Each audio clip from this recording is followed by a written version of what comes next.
15 mai 1930, le jour où une infirmière devient la première hôtesse de l'air. Par Frédéric Lévineau, journaliste au Point.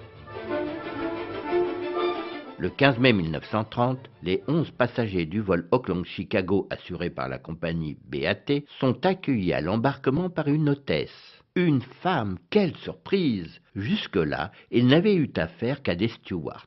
Cette femme s'appelle Helen Church. À 26 ans, elle est la toute première hôtesse de l'air. Infirmière de formation et passionnée d'aviation, elle décroche un brevet de pilote de ligne. Malheureusement, aucune compagnie n'avait voulu prendre le risque de l'embaucher. Qui aurait été assez fou pour confier la vie des passagers à une femme soumise à des fluctuations hormonales? C'est ce qu'on se disait à l'époque. Le cockpit lui étant interdit, Hélène se rabat sur la cabine. Elle veut convaincre les compagnies aériennes qu'une infirmière a sa place à bord d'un avion pour calmer le stress des passagers et les assister lors des crashs. En février 1930, elle parvient à convaincre un dirigeant de la BAT de la prendre à l'essai ainsi que 7 autres jeunes infirmières. La petite annonce précise que les candidates doivent être âgées de 24 ans au maximum, peser moins de 52 kg et mesurer moins de 1,58 m.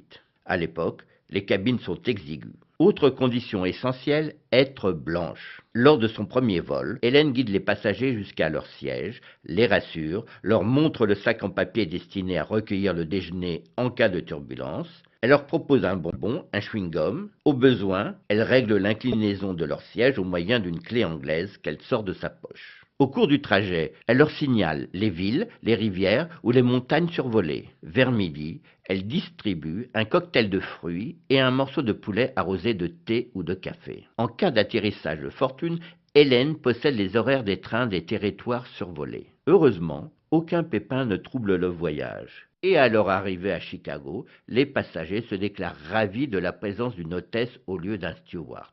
Après leurs 3 mois d'essai, l'expérience est si concluante qu'Hélène et les 7 autres Sky Girls, filles de l'air, sont définitivement engagées. La compagnie BAT est bientôt imitée par toutes les autres compagnies. Quant à Hélène la pionnière, sa carrière d'hôtesse de l'air ne sera pas bien longue, car 18 mois après son premier vol, un accident de la route la laisse handicapée. Une série réalisée par Megan Tcheki.